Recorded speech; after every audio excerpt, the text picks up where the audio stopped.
actually, quantizing these models. First things first is, and I've done these steps already, but install packages. Um, Big pitfall is that you ensure SciPy is above a certain version. Otherwise, you might run into issues with your dataset down. So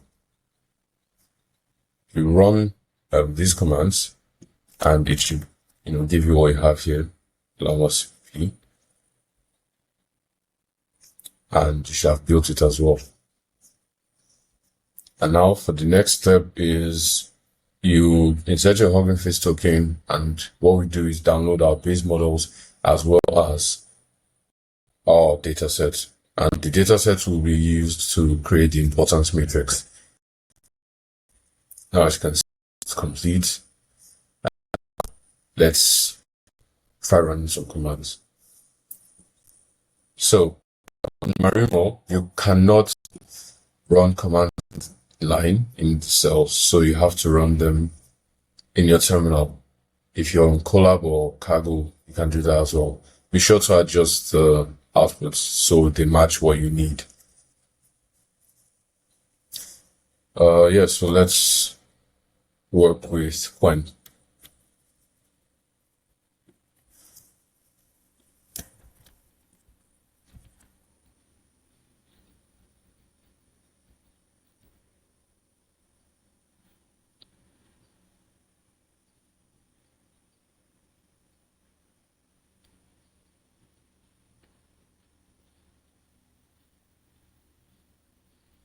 Alright, so now that we've done that for Quen, let's build an importance matrix. So the first thing we did right there was just change it to FP16 and kind of like standardized formats.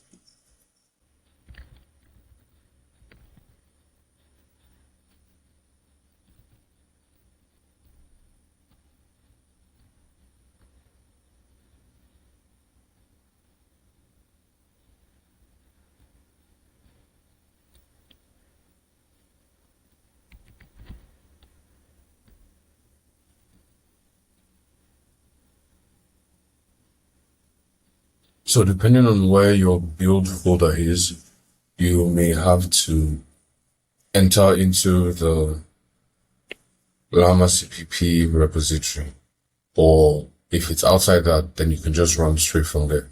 But be sure to navigate through the command as well, either by using it like this, or if you're running from outside, then you would just append the Llama.cpp to the beginning so it knows where to find the build folder. And so now we have created the importance matrix. So let's move on.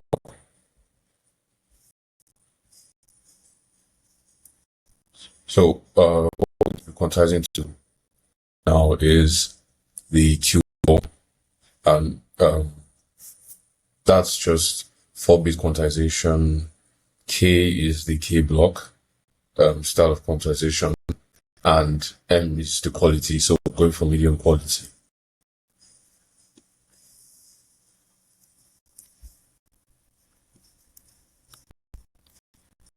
Again, ensure append if you run from outside, or however you want it to get what you need.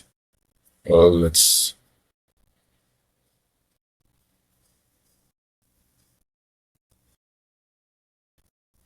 so that's like the standard quantization, right? If we're going to be using the matrix, then this is how we'll do it instead.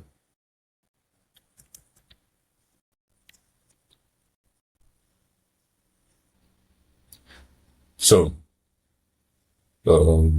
now we have used the importance matrix to go down to about 3-bit quantization. So now we have both 4-bit quantization and 3-bit quantization. The same, you can, and that's essentially it. Now, if you like the outputs, you can find that I've created one folder, and this is where you have the different models. Now you can actually download this. Now we're running Llama.cpp locally using the same build steps as before, but then there are easier ways to create it for both Mac OS and Windows and Linux, depending on what you use. Let's try this. What is so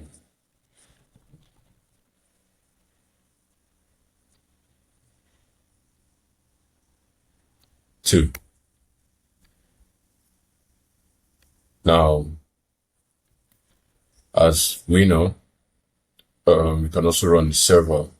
So I'm going to be running the Llama server, and I'm going to be showing you how that interacts with an on-device application. Which brings me to here. This is Anya, a research assistant offline and local first that I built. Now, Anya uses both, online APIs using OpenRouter or Llama or Llama.cpp. Now, we're going to select a model.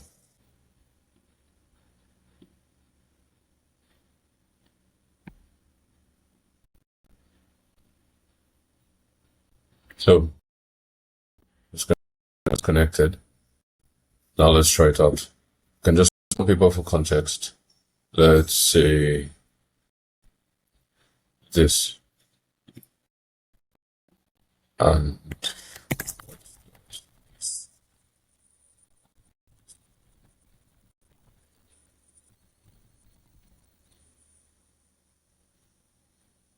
as you can see, that's a fast response. So essentially, this is what you need. It's quick and easy. And in the end, you're able to run capable models on your local device. This helps for, data sovereignty, intelligence sovereignty as well, as you're not sending your mission critical information to servers where you don't know what they're used for besides just being stored for you.